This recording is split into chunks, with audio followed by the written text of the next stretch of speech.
বলে যাও। যখন হাফেজকে ধরা হবে, হাফেজ বলবে আল্লাহ তোমার জন্য আমি খুশি হয়ে, তো আমি তোমার জন্য, তোমার খুশির জন্য হাফেজ হয়েছেন না, মানুষ তোমাকে হাফেজ বলে সম্বোধন করবে, এই জন্য তুমি হাফেজ হয়েছ। দানবীর কেমন করে ধরা হবে? আল্লাহ রাব্বুল আলামিন নিয়তের বিশুদ্ধতার অভাবে অনেক বান্দাকে জাহান্নাম দেবেন। এই হাদিসটা যখন আমার চোখের সামনে পড়ে, হঠাৎ করে আমার ভিতরে কেমন যেন একটা কাঁপুনি শুরু হয়ে যায়, না জানি সেই কাপের আমরা যাই কিনা। আমার বন্ধুগণ, সেই জন্য সবার আগে বাহিরটা সুন্দর করব না ভিতরটা সুন্দর করব? বলেন বলেন, কি সুন্দর করব? কি সুন্দর করব? ভিতরটা।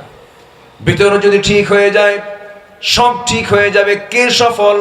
আল্লাহ রাব্বুল আলামিন দু জায়গায় বলেছেন, আমপারার ভিতরে সূরা আলার মধ্যে বলছেন, ক্বাদ আফলাহা মান তাযাক্কা ওয়া যাকারা ইসমা রাব্বিহি ফাসাল্লা বাল তু'থিরুনাল হায়াতাদ দুনিয়া ওয়াল আখিরাতু খায়রুন ওয়া আবকা إن هذا لفي الصحف الأولى صحف إبراهيم وموسى জোরে বলুন আল্লাহু আকবার।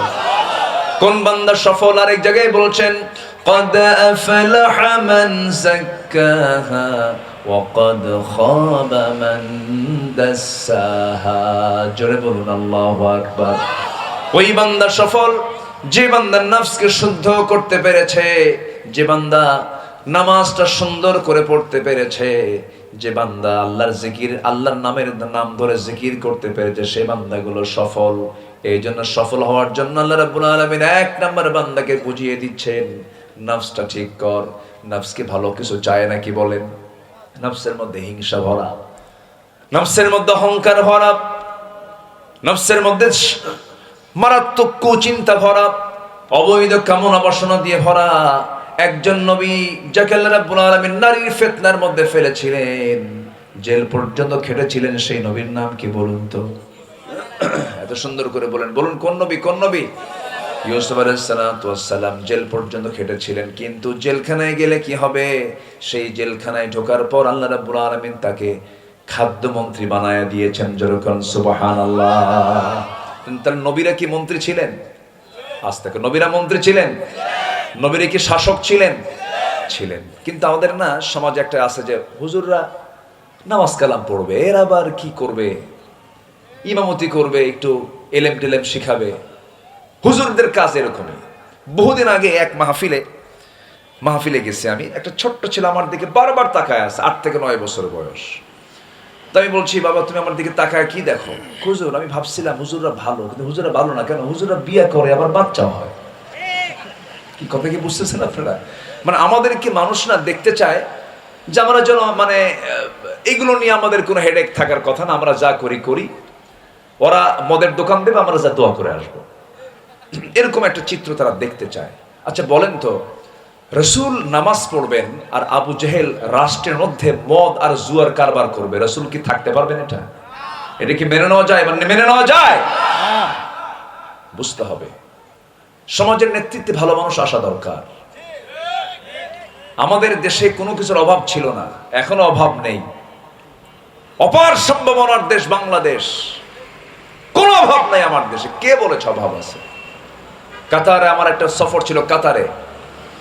সেই কাতারের একটা প্রোগ্রামে আমি গিয়েছিলাম, মাহফিল কিছু ছিল, কোনো গাছগাছালি নাই, শুধু মরু আর মরু। ছোট্ট একটা দেশ, কোথাও কোনো গাছ নাই। একটা গ্রিন জোন দেখলাম, কিছু গাছ লাগানো। এখানে গাছ হলো কেমনে? নিচের দিকে তাকায় দেখি গাছ ঠিকই আছে, কিন্তু গাছের প্রত্যেকটা গোড়ায় গোড়ায় স্যালাইন লাগানো। স্যালাইন লাগানো বুঝলেন কি? পানির লাইন লাগানো। আর প্রত্যেক দিন বিকেলবেলা হেলিকপ্টার দিয়ে, বিমান দিয়ে সেখানে পানি গাছের আগায় আগায় পানিগুলো দিয়ে কোনো মতো গাছগুলোকে বেঁচে রাখে। আর আমার দেশের আবহাওয়াটা দেখেন, একটা বাচ্চা পেয়ারা খেলো, বিচি সহ পেয়ারা, সেই বিচিটা বাড়ির পিছনে গিয়ে সে টয়লেট ছাড়লো, সেই বিচি থেকে গাছ হলো, সেই গাছে আবার পেয়ারা ধরলো, সেই পেয়ারা আবার খাইলো। আমার দেশের মাটিটা দেখছেন আপনি? এই মাটি সোনার চেয়েও খাঁটি, সব ছিল। কিন্তু ওই যে স্বাধীনতার স্থপতি, যার প্রশংসা যার অবদান অবশ্যই করতে হবে। শেখ মুজিবুর রহমান সাহেবের একটা কথা, উনি বলেছিলেন, সব চাটার দল চেটে চুটে খাইয়া শেষ করে দিল সব। আমরা দেশ স্বাধীন করে আমরা কোনো কিছুর খনি পাই নাই। মানুষ দেশ স্বাধীন করে পায় তেলের খনি, গ্যাসের খনি, সোনার খনি, আর আমি পাইছি চোরের খনি। কথাটা কিন্তু অনেক দামি কথা, খুব আফসোস করে তিনি বলেছিলেন। সেই চোর এখনো আছে না নাই? আসতে বলেন, আছে না নাই? দালালি আছে না নাই? বাটপারি আছে না নাই? আমরা এগুলোকে একটু সতর্কতার সাথে আমরা একটু সামনে সচেতন হয়ে সৎ নেতৃত্বের বাংলাদেশ আমরা গড়তে চাই। জোরে বলি ইনশাআল্লাহ। একটা কল্যাণ রাষ্ট্র গড়ার জন্য সবার আগে শর্ত হলো নেতৃত্ব সৎ হতে হবে। সন্ত্রাস নির্ভর, চাঁদাবাজি নির্ভর কোন নেতৃত্ব আমরা বাংলার জমিনে আর দেখতে চাই না। কষ্ট পাচ্ছেন নাকি আপনারা? সম্মানিত ভাইয়েরা, দেশের কোনো টাকা রাখে নাই তো। বিগত 16 বছরের যারা সরকারে যারা ছিল, এটাকে বৈধ না অবৈধ? মানে সন্তান ঠিকই হয়েছে কিন্তু বিয়ে হয় নাই। কি হয় নাই? এটার নাম কি বৈধ সন্তান অবৈধ সন্তান? অবৈধ সরকার। আমি ওদেরকে এমপি বলি না। ওই 16 বছরে যারা এমপি ছিল, এটা অবৈধ, এমপি বলাই জায়েজ নাই, ঠিক কিনা? ওই লোকগুলো দেশের টাকাগুলো রাখছে না নিয়ে চলে গেছে? আছে না সব নিয়ে গেছে?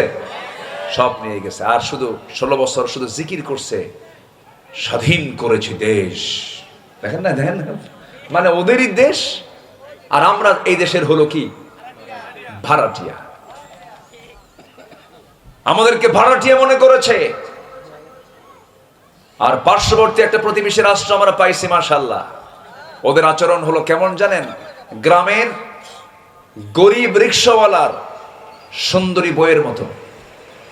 গ্রামের গরিব রিকশাওয়ালার সুন্দরী বইয়ের মতো। গ্রামের রিকশাওয়ালার গরিব সুন্দরী বইয়ের দিকে যেরকম বদনজর থাকে সবার, প্রতিবেশী রাষ্ট্রের আচরণ হলো আমাদের সাথে এমন আচরণ।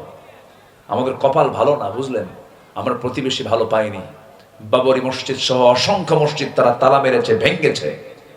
তাদের কাছ থেকে আমাদের শেখার কিছু নেই। এই পর্যন্ত 14,500 বার 47 থেকে নিয়ে 2025 সাল পর্যন্ত সাম্প্রদায়িক দাঙ্গা হয়েছে, কিন্তু আমার দেশের একটা মন্দির আমরা ভাঙতে দেই নাই। আদমদিঘির বাজারে যান, সান্তাহারের বাজারে যান, হিন্দু ভাইদের ব্যবসা সবচাইতে নিরাপত্তায় তারা ব্যবসা করে। এটা আমরা দেখিয়েছি। আমরা মুসলমান, আমরা হিন্দু ভাইদের সম্মান জানাতে সফল হয়েছি। ওরা হয়নি, ওরা হবে না, ওদের দ্বারা সম্ভব না। আমরা চিনতে পেরেছি সবকিছু। আমরা দেশের স্বাধীনতার সমত রক্ষায় সকল কিছুর স্বার্থ ভুলে গিয়ে আমরা এক প্ল্যাটফর্মে আসতে চাই। সবাইকে আসতে রাজি আছেন তো ইনশাআল্লাহ? আমাদের তারুণ্যরা শিখিয়েছে, দিল্লি নয় ঢাকাকে বলো, দিল্লি নয় ঢাকা হতে হবে, ঠিক কিনা? যখনই আপনি দালালি করবেন আপনি জিততে পারবেন না, আপনি ধ্বংস হয়ে যাবেন। আমাদের নিজস্ব স্বকীয়তা আছে না নাই? বলেন তো, আছে না নাই? আছে। আমরা সচেতন হব, জ্ঞানী হব, একটা কদম ফেলবো আমরা সচেতন হয়ে। জোরে বলি ইনশাআল্লাহ। আরো জোরে বলুন ইনশাআল্লাহ। নফসকে আমরা কি ভেজাল রাখবো না নির্ভেজাল করব? নির্ভেজাল। হিংসা করা যাবে? হিংসা করা কি কেমন পাপ? বিড়ি খাওয়ার মতো? বিড়ি খাওয়া কি? ও দেখেন জোরে করছে, ফতুয়া দিছে একজন, হারাম। মাহফিল এসে আবার বলে, হুজুর বিড়ি খাওয়া কি জায়েজ আছে? মানে খায় তো খাই, আবার জায়েজের চেষ্টা থাকে। এত বিড়ি খায় জাতি, শীতকালে কমে না বাড়ে? সকালবেলার প্রথম নাস্তা কি? বিড়ি। বাথরুমে ঢুকে কি? বিড়ি। খায় একদিকে, ঢুকায় আরেকদিকে। কেমন কথা এটা? আমরা মানুষ তো, মানুষ। আমাদের রুচি এরকম বিকৃত হবে কেন? আমাদের রুচি এত নোংরা হবে কেন? শত শত নয়, হাজার হাজার কোটি টাকা এই বিড়ির পিছনে জাতি খরচ করে। আলহামদুলিল্লাহ। অনেকে আলহামদুলিল্লাহ কইছে মনে হয়। নাউজুবিল্লাহ। কোন নেশার দিকে আমরা যাব না। জোরে বলি ইনশাআল্লাহ। সকল নেশা হারাম। সকল নেশা কি বলেন? হারাম। আগে কি ঢালে না আগে টানে? বলেন বলেন, আগে টানাটানি না আগে ঢালাঢালি? আগে টানাটানি, এরপরে কি টানলাম তো এখন ঢালি। ওটা ওটার ছোট ভাই, একটার সঙ্গে আরেকটার সম্পর্ক জোড়া আছে না নাই? আচ্ছা, আমরা নেশার দিকে যাব না। যুবকরা মাদকে যেও না, স্মার্টফোনের আসক্তি, free fire, PUBG games, casino, এই সমস্ত দিকে সময় নষ্ট করে তোমার জীবন যৌবনকে ধ্বংস করে দিও না, এগুলো বাদ দিয়ে দাও। বিবাহ পূর্ব অবৈধ সম্পর্ক গড়ে তুলো না, শান্তি নাই। মজা পাবা কিন্তু দাউদের মতো, সুলকানির মতো। দাউদ যখন চুলকায় খুব মজা পাওয়া যায়, যখন চুলকানি কমে যায় তখন জ্বলে, মজা থাকে না। এই জন্য বিয়ার আগে চুরি ফিতে কিনে দেওয়া এগুলো লস প্রজেক্ট, এগুলো বাদ দাও। বউ করে এরপর চুরি ফিতে কিনে দাও, তোমার কিসমত ভালো হবে। অবৈধ কোনো খারাপ দৃশ্যের দিকে তাকায়ও না। একটা মোবাইল তোমার জীবনকে ধ্বংস করে দিতে পারে। কোনো লাইনের দিকে যেও না। Imo, Viber, Messenger, WhatsApp, Instagram, Kurigram, এইগুলো কইরো না, এগুলো বাদ দিয়ে দাও। যুবকরা কিন্তু সব বোঝে। যুবকরা বোঝো না? তোমরা বুঝতেছো না আমার কথাগুলো? তোমরা কি রাগ করতেছো নাকি? তুমি কি জানো তুমি এক টুকরো বাংলাদেশ?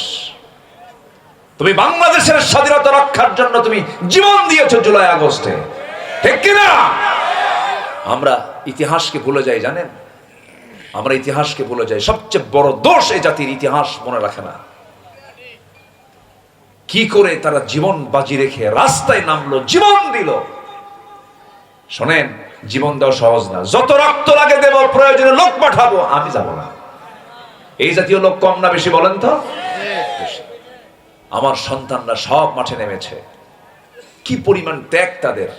ভাবছিলাম যুবকরা মনে হয় শেষ হয়ে গেল, না, জাতে মাতাল। তাহলে ঠিক একদম দুপুরবেলা যে কোনো ভবনে মুরগির রান খাইছে, খাইছে না? খাইছে না? খাইছে না?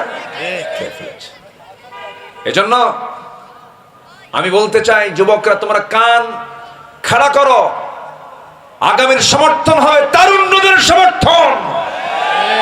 তোমরা সিদ্ধান্ত নিতে ভুল করবে না। সৎ, যোগ্য, অযোগ্যদের নেতৃত্বে বাংলার জমিন আমরা বাস্তবায়ন হতে দেব না। এটা যেন আমাদের সিদ্ধান্ত হয়। আল্লাহ কবুল করুন। জোরে বলি আমিন, আরো জোরে আমিন। তাহলে আমরা নফসকে ঠিক করার দরকার আছে না নাই? নফস ঠিক হবে নামাজের আগে না নামাজের পরে? নামাজের আগে। নফস ঠিক করতে হবে নামাজের আগে না নামাজের পরে? নামাজ পড়া। অনেকে বলে হুজুর নামাজ না পড়ি ইমান ঠিক আছে। দেখেন, ওর নামাজ না পড়ে ওর ইমান ঠিক। নফস ঠিক করার জন্য একটা পরিবেশ দরকার আছে না নাই বলেন তো? এরকম একটা নামাজের পরিবেশ লাগবে। নামাজের পরিবেশে যাবেন, দেখবেন আপনার নফস অনেকটা ঠিক হয়ে গেছে। আমার দেশে আবার কিছু কিছু দরবারে নামাজ লাগে না। খাজা দিল কর তাজা, ইসমে জালাল গাজার কলকি খাওয়া হালাল। জোরে কর নাউজুবিল্লাহ। এখানে এক ভাই ছিলেন, কই উনি? আমার জেল পার্টনার। কই লিটন ভাই? কই চলে গেছে? আচ্ছা, আমার লিটন ভাই, আমরা জেলখানায় ছিলাম বেশ কিছুদিন।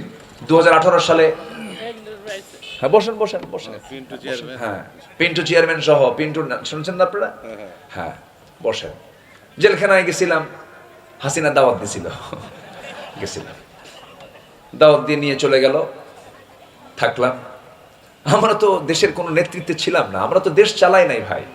ধরার কি দরকার ছিল বলেন? এই ধরার কারণে তো আজকে সে দিল্লি গিয়ে জোর বসে থাকলো। এগুলো যদি না করতো সে ভালোই থাকতো। তো কি দরকার ছিল এগুলো করা? কি প্রয়োজন ছিল? কি অহংকার দেখছেন? রাজাকারের নাতিপুতিরা চাকরি পাবে? কথার সাইজ দেখেন। একটা প্রধানমন্ত্রীর ভাষা এমনটা হওয়া উচিত নয়। প্রধানমন্ত্রী একার না সবার? একার না সবার? ওই পদ, ওই চেয়ারটা সবার জন্য। আমার আল্লাহ তাআলা ফকিরকে খাওয়ান, ধনীকে খাওয়ান। আমার আল্লাহ তাআলা কাফেরকে খাওয়ান। আমার আল্লাহ তাআলা মুশরিককে খাওয়ান। আমার আল্লাহ তাআলা জিনাকারকে খাওয়ান। আমার আল্লাহ তাআলা চোর, ডাকাত, সন্ত্রাস সবাইকে খাওয়ান। আল্লাহ খাওয়ান না? খাওয়ান। যিনি প্রধানমন্ত্রী হবেন তার এগুলো ভাবনা থাকা উচিত। কিন্তু ও দেখেন না, কথার সাইজ দেখেন না। আমার বাপ এই দেশ স্বাধীন করছে। প্রায় প্রায় বলতো না এই কথা, প্রায় প্রায় বলতো না। মানে ওটা তার পৈতৃক সম্পত্তি আর আমরা তার ভাড়াটিয়া। আল্লাহ কয় যা, দিল্লি যা, বসে থাক, যা। আল্লামা সাইদি 25 বছর আগের বক্তব্য আল্লাহ পাক কবুল করে নিয়েছেন।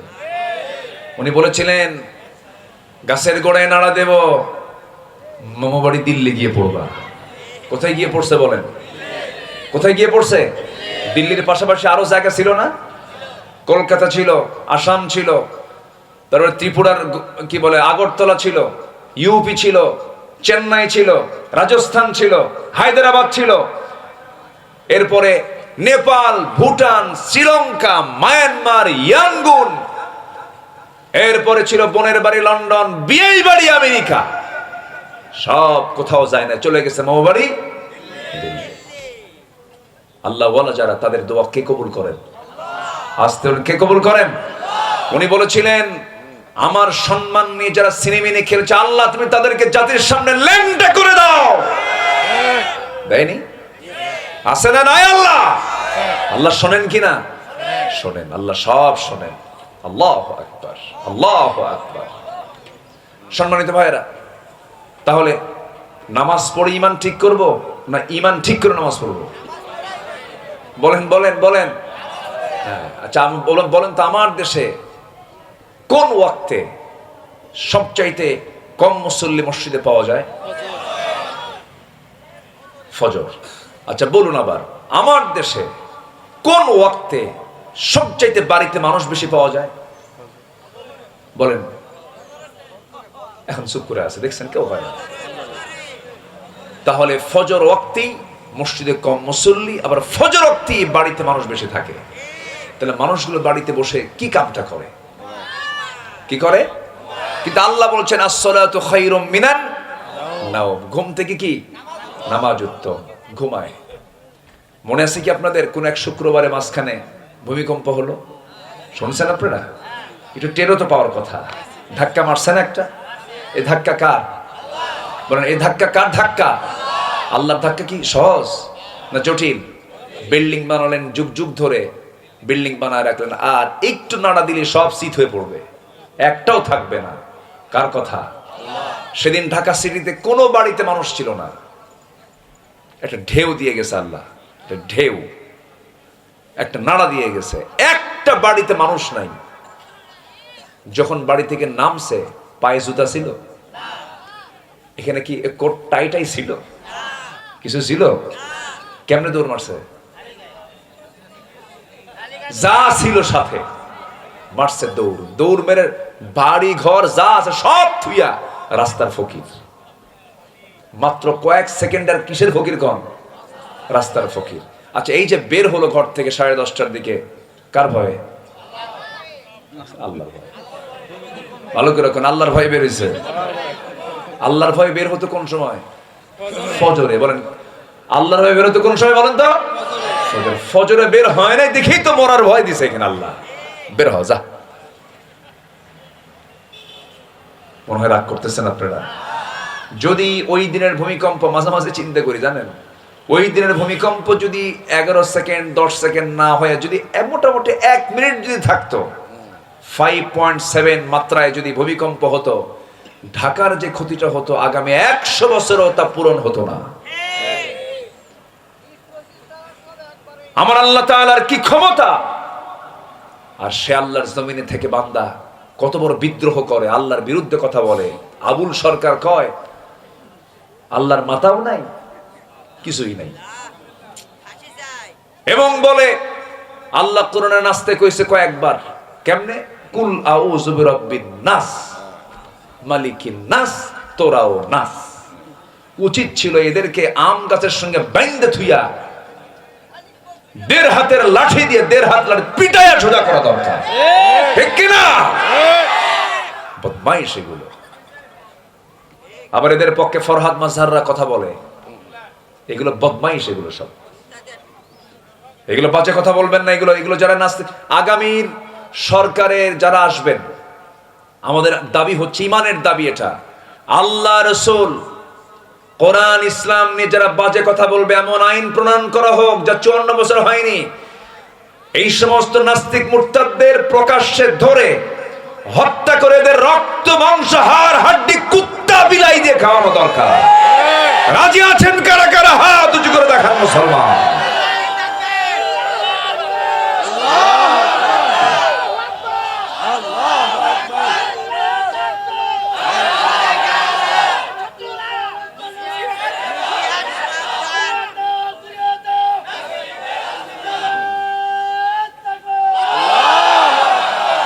জোরে বলি আমিন। আমার রাসূলকে গালি দিলে তার পৃথিবীতে বাঁচার কোনো অধিকার আছে? রাসূল বলেছেন ফাকতুলুহু, যারা রাসূলকে গালি দিবে তাদেরকে হত্যা করো। রাসূলকে গালি দিলা তোমার পৃথিবীতে থাকারই তো অধিকার নাই। টাঙ্গাইলে এক পাগল আছে, সেদিন বলতেছে যে আমার তো কোনো গুনাহই নাই, আমি আমিন কব কেন? দেখছেন, আমার কোনো গুনাহ আছে যে আমি আমিন কব? অথচ আমার আব্বা আদম আলাইহিস সালাতু ওয়াস সালাম পৃথিবীতে নেমে কোন দোয়া করেছিলেন? সবাই বলেন রব্বানা যালামনা আনফুসানা ওয়া ইল্লাম তাগফির লানা ওয়া তারহামনা লানাকুনান্না মিনাল খাসিরিন। ও আল্লাহ, নফসের উপরে জুলুম করেছি, তুমি যদি না মাফ করো আমি ক্ষতিগ্রস্তদের অন্তর্ভুক্ত হয়ে যাব। একজন নবীর দোয়া, একজন কি দোয়া? নবীর দোয়া। আবার ইব্রাহিম আলাইহিস সালাম বলছেন রব্বানা তাকাব্বাল মিন্না ইন্নাকা আনতাস সামিউল আলিম।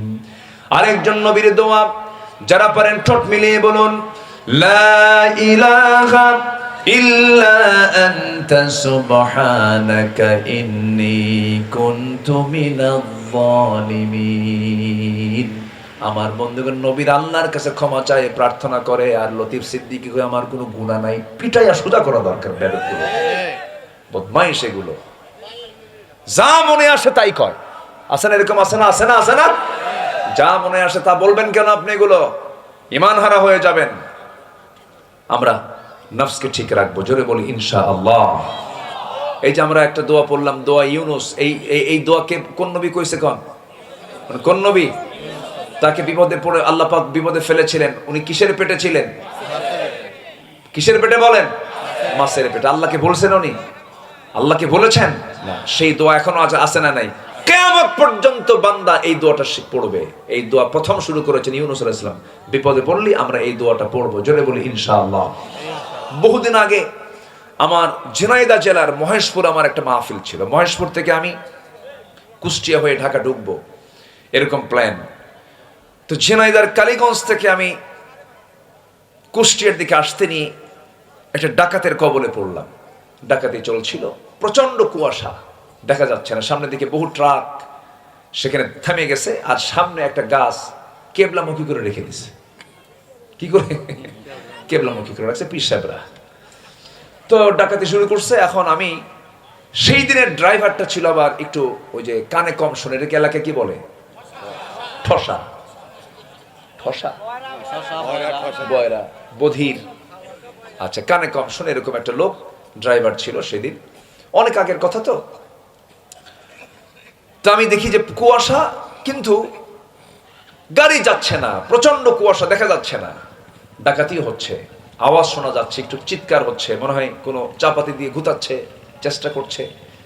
তো কিছুক্ষণ যাওয়ার পর ভাবলাম মনে হয় ডাকাতি শুরু হয়ে গেছে, এরকম কিছু হচ্ছে। আমি ড্রাইভারকে বললাম, ড্রাইভার দেখো তো সামনে কি হয়। বোঝে না, মানে কানে কম শোনে, জোরে বলতে পারতেছি না। দোয়া ইউনুস পড়ো। ইউনুসকে মানে একে তো বিপদ, বুঝলেন, এই ঠসা নিয়ে আরেক বিপদে পড়ছে। নিজে দোয়া ইউনুস পড়া শুরু করলাম। এক পর্যায়ে দেখি দোয়া ইউনুস যত বেশি পড়তেছি, ডাকাতের একটা গ্রুপ, ডাকাতের একটা দলের একটা লোক এসে দরজায় গেটের কাছে এসে কাঁচের কাছে টোকাচ্ছে। আমি সিটটা ফোল্ডিং করে শুয়ে আছি যেন না দেখে, কিন্তু মনে মনে চিন্তা করলাম আল্লাহ দোয়া কইলাম ইউনুস, কিন্তু টোকায় কেন? কি কথা কি বুঝতেছ? ও তোমারে ডাকে, কি করবো আল্লাহ? থরথর করে কাঁপতেছিলাম। কারণ তাদের ভিতরে তো সেই মায়া দয়া কাজ করবে না, কারণ সেটা তো তারা উত্তেজনা নিয়ে, সেখানে তারা একটা মাইন্ড সেট আপ নিয়ে তারা ডাকাতি করতেছে। এই সময় তো তাদের মায়া দয়া কাজ করবে নাকি? যত মায়া দেখাবে সে তো নিজেই মানা পড়ে যাবে। এটা তো তার একটা চেষ্টা, যদিও সেটা হারাম, কিন্তু চেষ্টা তার হারাম চেষ্টা। বারবার দোয়া ইউনুস পড়তেছিলাম, বারবার আমাকে ডাকতেছিল, কিন্তু কোনো উত্তরও দিচ্ছে না, দরজাও খুলতেছি না। শেষ পর্যন্ত আমি দেখতে পেলাম সামনে থেকে একজন ইশারা দিল, কেমন করে যেন একটা ডাক দিল, সে চলে গেছে। ডাকাতি শেষ হলো। আল্লাহ পাক আমাকে সেই রাতের জন্য এটা বাঁচায়া দিলেন। আলহামদুলিল্লাহ, জোরে বলি আলহামদুলিল্লাহ। বাঁচাতে পারেন কিনা বলেন? বাঁচাতে পারেন কিনা বলেন? কে বাঁচান? আজ তো কে বাঁচান, কে বাঁচান, কে বাঁচান? আল্লাহ বাঁচান। আল্লাহর কাছে চাবো আমরা, আমাদের দায়িত্ব আল্লাহর কাছে চাওয়া। আল্লাহর দায়িত্ব হলো আমাকে দিয়ে দেওয়া। আমি চাবো, আমাকে দেবেন কে? চাওয়ার কাজটা কার আর দেওয়ার কাজটা কার? চাইতে দেরি কিন্তু দিতে দেরি নয়, কিন্তু আমরা তো চাই না। বারবার মেয়ে হয়, 4টা মেয়ে হওয়ার পরে মেয়ের মা বলে আল্লাহ তোমার চোখ কানা, তোমার কাছে কি চাবো? আর রহিমউদ্দিন বাড়ির 4টা ছেলে, আমার বাড়ির 4টা মেয়ে, ওই বাড়ির 2টা ছেলে আমার বাড়ি দিলিত হয়ে যেত। দেখছেন কি চিন্তা, দেখেন অঙ্ক দেখেন। এরকম আছে কিনা বলেন? এইরকম করে আল্লাহর কাছে চাইলে হবে না, আল্লাহর কাছে চাইতে হবে চাওয়ার মতো করে। আল্লাহ রাব্বুল আলামিন বলছেন, বান্দারে তুই যদি আমার কাছে চাওয়ার মতো চাইতে পারিস, তোর চাইতে দেরি হয়ে যাবে, আমি তোকে দিতে আমার দেরি হবে না। জোরে কোন সুবহানাল্লাহ। ধৈর্য সহকারে আমরা আল্লাহর কাছে চাবো। ইস্তাঈনু বিস-সাবরি ওয়াস-সালাহ। আমার ভাইয়েরা, মূল বিষয়ের দিকে যাচ্ছি আমরা। নফসকে আমরা ঠিক করে ফেলবো, নফসকে আমরা শুদ্ধ করে ফেলবো। নফসকে শুদ্ধ করার জন্য মোটামুটি 10টা পন্থা আল্লাহ রাব্বুল আলামিন কোরআনে বলে দিয়েছেন। 10টা পন্থার কথা বলবো আমি। নফসকে শুদ্ধ করার জন্য 1 নাম্বার পন্থা হলো আমরা খাঁটি মনে তওবা করব। রাজি আছেন? সবাইকে রাজি আছেন? ওই যে পিছনের 2টা লোক উঠলো, আমি কি শেষ করে দেব? তো এর ওঠা বসা কেন? একটু বসেন না ভাই, একটু বসেন। কত সময় কত দিকে চলে যায়, কত সময় নষ্ট করে ফেলি আমরা। আর এখানে বসে আছেন, যে জায়গায় বসে আছেন, আপনি কি জানেন এই জায়গায় বসে থাকার কারণে আমার আপনার আমল নামা থেকে গুনাহগুলো ঝরে যাচ্ছে? একটু জোরে বলে সুবহানাল্লাহ। এবং আল্লাহর রহমত অবারিত, আল্লাহর অবারিত রহমত এখানে বর্ষণ হচ্ছে। বলে আল্লাহু আকবার। কেউ যাবেন না, কেউ যাবেন না, দয়া করে আমরা একসঙ্গে দোয়া করে এখান থেকে উঠবো। ونشهد أن سيدنا وحبيبنا ومولانا محمدا عبده ورسوله الذي أرسله بالحق بشيرا ونذيرا وداعيا إلى الله بإذنه وسراجا منيرا فقد قال الله تعالى في كلامه المجيد وفرقانه الحميد أعوذ بالله من الشيطان الرجيم بسم الله الرحمن الرحيم إن الله وملائكته يصلون على النبي يا أيها الذين آمنوا صلوا عليه وسلموا تسليما اللهم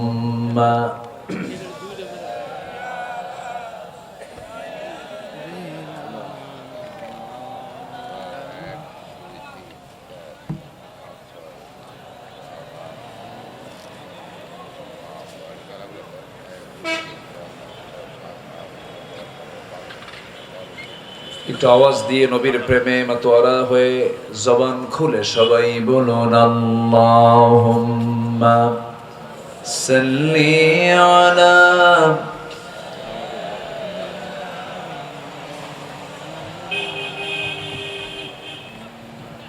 ওয়া আলা আলি সাইয়্যিদিনা প্রাণের অধিক বেশি যার দাম রহমতাল লিল আলামিন জানো কি তোমরা তাহার নাম রহমতাল লিল আলামিন ও অসহায়ের বুকে যে জন গোপনে করে সওয়ার, দরুদ পড়ে সুবহে ও শাম, রহমতাল লিল আলামিন। গরিবের আহার দিতেন নিজে হয়ে রোজাদার, নিয়মর ভালোবাসার খাম, রহমতাল লিল আলামিন। জানো কি তোমরা তাহার নাম, রহমতাল লিল আলামিন। আল্লাহুম্মা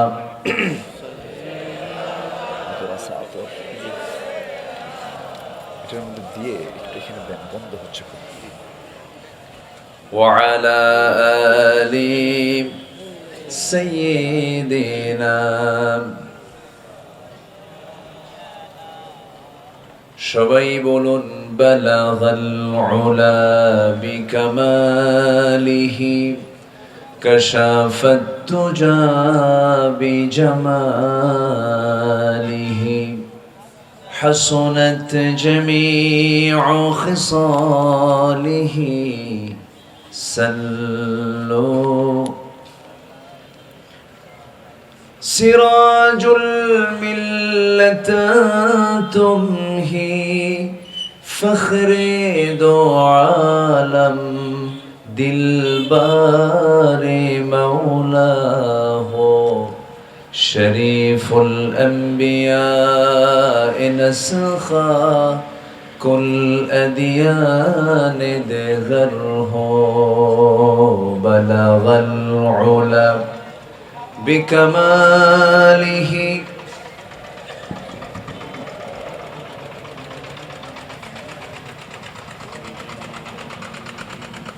صلوا عليه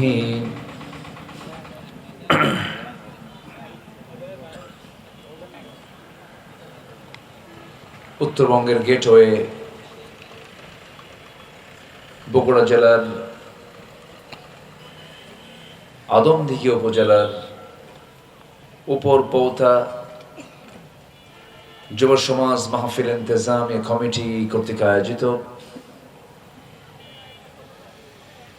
স্কুল মাঠে অনুষ্ঠিত 11তম তাফসীরুল কোরআন মাহফিল 2025 মহৎ আয়োজনের সম্মানিত সুযোগ্য সভাপতি,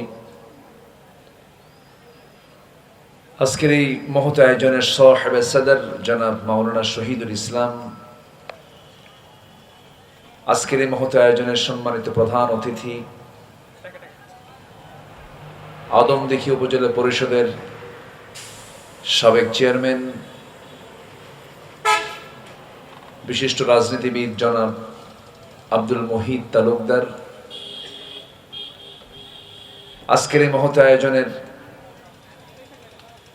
বরেণ্য মেহমান, আমার পূর্বে কথা বলেছেন আমার অনুজ, আমার স্নেহধন্য চুয়াডাঙ্গার কৃতি সন্তান মুহতারাম মাওলানা আবুল কাসিম জিহাদি, উপস্থিত হাজারাত উলামায়ে কেরাম, ফদলাইজম, সুশীল সমাজ, জাতির শ্রেষ্ঠ সন্তান শিক্ষক মণ্ডলী, জাতির বিবেক সাংবাদিক বৃন্দ, মিডিয়ার কর্মী ভাইরা, সামনে উপস্থিত দূরে কাছের বিভিন্ন স্থান থেকে ছুটে আসা কালিমার ঝান্ডাবাহী, তাওহীদের পতাকাবাহী, দিন ইসলামের নরসারদুল বীর মুজাহিদ, প্রাণ প্রিয় আমার দিনী ভাইরা, আড়ালে বসে আছেন শ্রদ্ধেয়া সম্মানিতা মা বোনেরা, আলোচনার সূচনায় আনুষ্ঠানিকতার মধ্য দিয়ে আমার পক্ষ থেকে আবারও দিল খোলা সালাম, আসসালামু আলাইকুম ওয়া রাহমাতুল্লাহি ওয়া বারাকাতুহু। সবাই কেমন আছেন? আমাকেও প্রশ্ন করে ফেলেছেন। আল্লাহ তাআলা আমাকে আপনার মতোই, আপনার সাথেই, আপনার সামনেই তো বসে রেখেছেন। বলি আলহামদুলিল্লাহ। আমি এসেছি অনেক আগে, প্রায় এশার পরপরই মাহফিলে এসেছি। উঠতে একটু দেরি হল আলোচনায়, শেষ হতে যদি একটু দেরি হয় কষ্ট হবে? সবাই আমাকে সময় দিতে রাজি আছেন তো? আপনাদের উপজেলার নাম কি?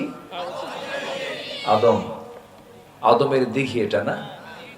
এই পৃথিবীতে যত মানুষ সবার পরিচয়টা কি বলেন তো?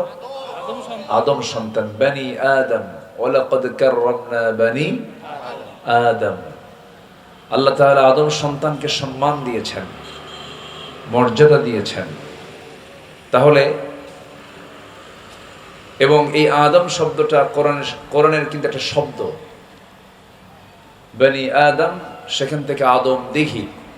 মাশাআল্লাহ, খুব ভালো। আল্লাহ তাআলা আমাদেরকে প্রকৃত আদম সন্তান হওয়ার তৌফিক দান করুন। জোরে বলি আল্লাহুম্মা আমিন। সম্মানিত ভাইয়েরা, আমি সোজা আলোচনার দিকে চলে যাচ্ছে আস্তে আস্তে। সময় যেহেতু একটু রাতটা বেশি হয়েছে, আমরা সময় মতো আলোচনার ইতি টানবো। তবে আমি সবার কাছে বিনয়ের সাথে বলবো, বসেছি আমরা, আলোচনা শোনা আগে না ধৈর্য আগে? বলুন তো, শোনা আগে না ধৈর্য আগে? ধৈর্যটা আগে। ধৈর্য নিয়ে আমরা শেষ তক, শেষ অবধি আমরা কোরআন শুনবো। জোরে বলি ইনশাআল্লাহ। কিসের নিয়তে শুনবো আমরা? আমল ছাড়া না আমলের নিয়তে?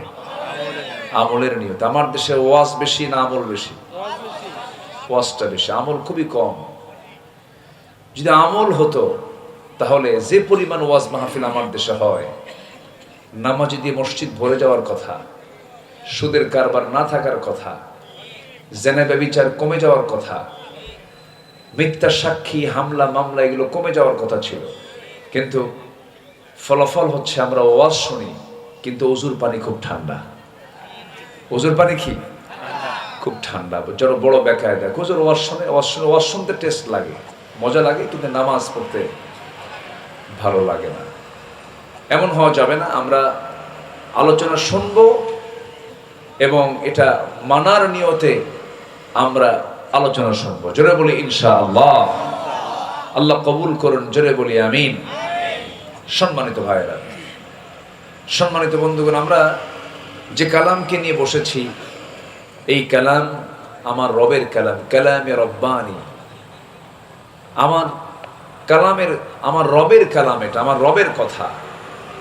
এই কোরআনে আল্লাহ রাব্বুল আলামিন যত কথা বলেছেন, পৃথিবীর কোনো বুদ্ধিজীবী, পৃথিবীর কোনো জ্ঞানজীবী, যত বড় জ্ঞান বাহাদুর হোক না কেন, কেউ কি এই কিতাবের মধ্যে কলমের নিফ ঢুকানোর কোনো ক্ষমতা আছে? আসতে বলবেন না আছে? এবং গোটা পৃথিবীতে একমাত্র কিতাব কোরআন, যার শুরু থেকে শেষ পর্যন্ত আজ পর্যন্ত কেউ চুল পরিমাণ কোনো ভুল প্রমাণ করার চেষ্টা করতে পারেনি, বরং ভুল ধরতে এসে নিজের জীবনের ভুল খুঁজে পেয়ে যায়। যেরকম মরিস বুকাইলি বড় একজন বিজ্ঞানী ছিলেন। বাইবেল কোরআন এবং বিজ্ঞান এটাকে এক জায়গায় নিয়ে গবেষণা করে শেষ পর্যন্ত তিনি কালিমা পড়ে মুসলমান হয়েছেন। তো বিষয়টা হলো, কোরআনের ভুল ধরতে আসলে নিজের জীবনের ভুল খুঁজে পাওয়া যায়। কিন্তু জাতি হিসাবে আমরা বাংলাদেশের মুসলমান কোরআন থেকে কাছে না দূরে বলেন তো? আমরা কি জেনে মুসলমান না শুনে মুসলমান?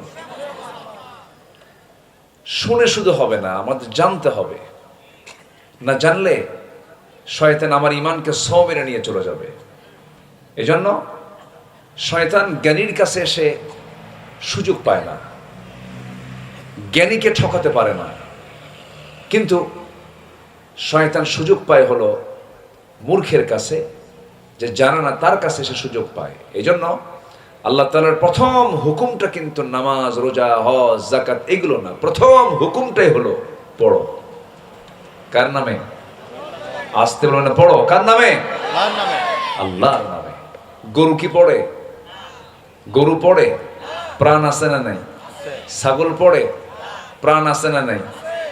হাতি পড়ে, প্রাণ আছে না নাই? আচ্ছা, তাহলে কোনো প্রাণী পড়ে না কেন? তার প্রাণ থাকার পরও সে পড়ে না, কারণ আল্লাহ পাক তাকে পড়ার মতো, বোঝার মতো, জানার মতো এমন যোগ্যতা কোনো প্রাণীকে আল্লাহ পাক দিয়ে পৃথিবীতে পাঠান নাই। একমাত্র কাকে যোগ্যতা দিয়েছেন? মানুষকে। সেই মানুষ যদি না পড়ে তাহলে বিবেক সুস্থ থাকবে কেমনে? আজকে চোখের সামনে আমরা অবাধে নারী পুরুষের মেলামেশা দেখি, সুদ দেখি, জেনা দেখি, ব্যভিচার দেখি, আমাদের কোনো কিছু মনে হয় না।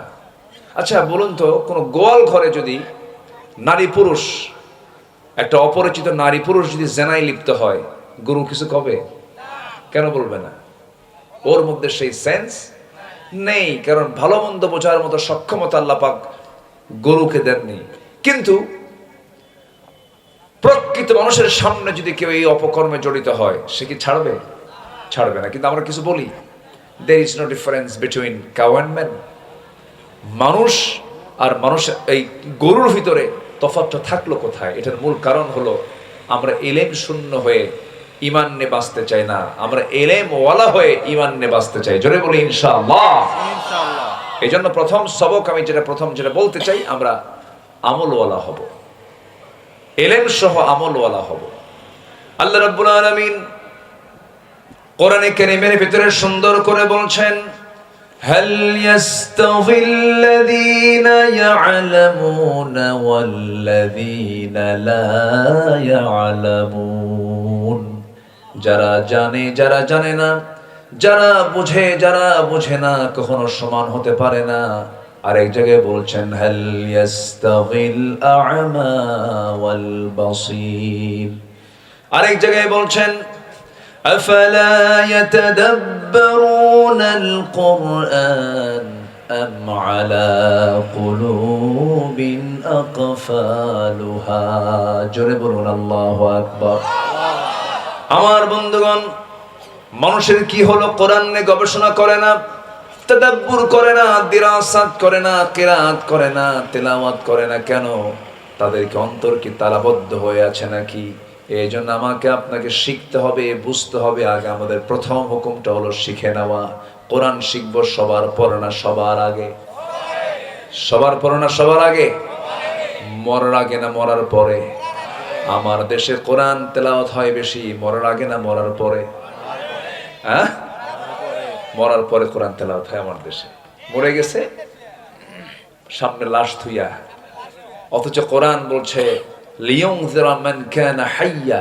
আমি কোরআন নাজিল করেছি হলো জিন্দা লোকের জন্য। কি লোকের জন্য বলেন? জিন্দা লোকের। আর তেলাওয়াত হয় মরার আগে না মরার পরে? মরার পরে না। মূর্খ আর জ্ঞানীটা কি? একটু উদাহরণটা দেব, একটু মনোযোগ দিয়ে শুনবেন। মূর্খ আর জ্ঞানী তফাৎটা অনেক। আচ্ছা, মূর্খ আর জ্ঞানী হওয়ার জন্য কিন্তু কামেল অথবা মাস্টার্স অথবা এমফিল পিএইচডি ডিগ্রি কিন্তু শর্ত না। জ্ঞানী হওয়ার জন্য এরকম অনেক জ্ঞানী আছে মাস্টার্স ডিগ্রি, কিন্তু মূর্খ আছে কিনা বলেন? আছে কিনা বলেন? কোন সার্টিফিকেট যে লাগবে তা নয়। হালাল হারামের জ্ঞান প্রত্যেকটা ইমানদারের জীবনে এটা অর্জন করা ফরজ। কাসবুল হালাল ফারিদাতুন আলা কুল্লি মুসলিম।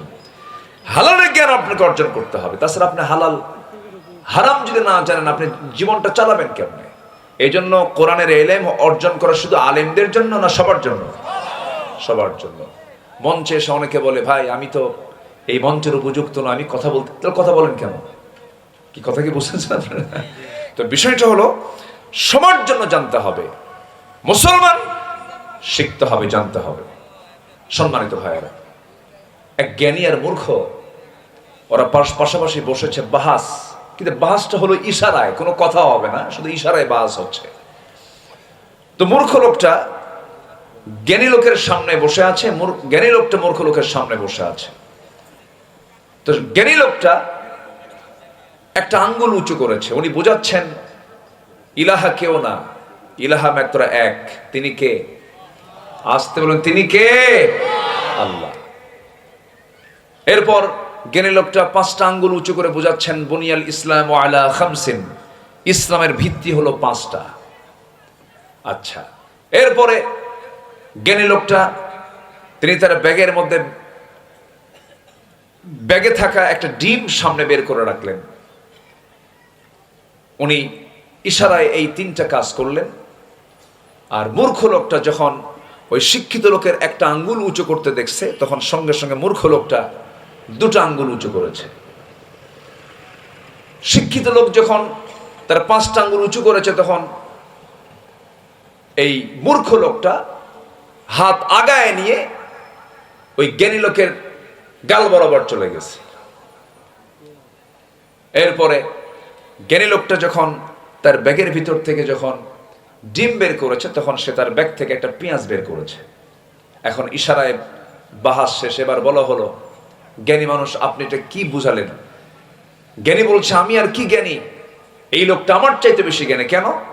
আমি যখন ব্যাগ থেকে আমি যখন আমার হাতের একটা আঙ্গুল উঁচু করেছি, বুঝিয়ে দিলাম যে ইলাহা মাত্র এক, সে সঙ্গে সঙ্গে 2 নখ উঁচু করে বুঝাই দিল ইলাহা 2 জন হবে না, ইলাহা মাত্র একজনই হবে। ও আমার উত্তরটাকে মজবুত করে দিয়েছে।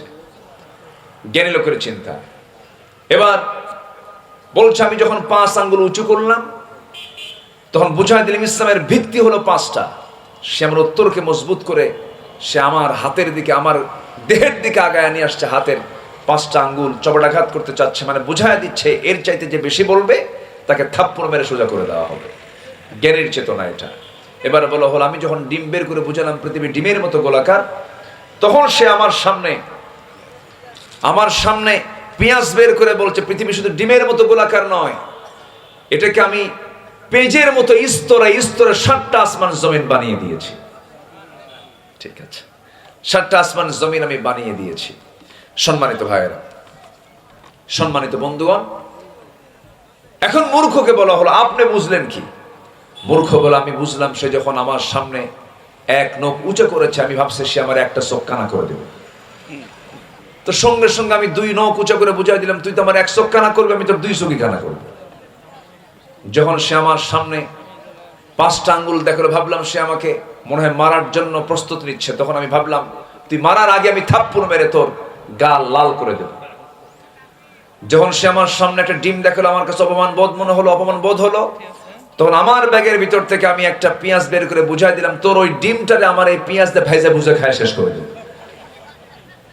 তাহলে জ্ঞানীর চেতনা আর মূর্খের চেতনা কি কখনো এক হতে পারে? আসতে বলবেন না, পারে? পারে না। আজকের মাহফিলের আমার আলোচনার প্রথম মেসেজটা হলো, আমরা এখানে জ্ঞানী হতে এসেছি, শিখতে এসেছি। আমরা সারা জীবন শিখব। তাহলে আমার শত্রু শয়তান কখনো আমাকে অ্যাটাক করতে পারবে না। আমরা শিখতে রাজি আছি তো ইনশাআল্লাহ? প্রথম শিখবো আমরা কার ওহীর কিতাব? বলেন, কার কিতাব? কার কিতাব? এটা হচ্ছে অক্সিজেন। এটা কি বলেন তো? অক্সিজেন। আমার আপনার জীবনের অক্সিজেন হচ্ছে কোরআন। কোরআন ছাড়া আমি আপনি পথভ্রষ্ট হয়ে পড়ব। আমি গোটা পৃথিবীর বহু দেশ সফর করেছি। অনেক আশ্চর্য, অনেক মাখলুক, অনেক সৃষ্টি চোখের সামনে পড়েছে। অনেক কিছু দেখেছি।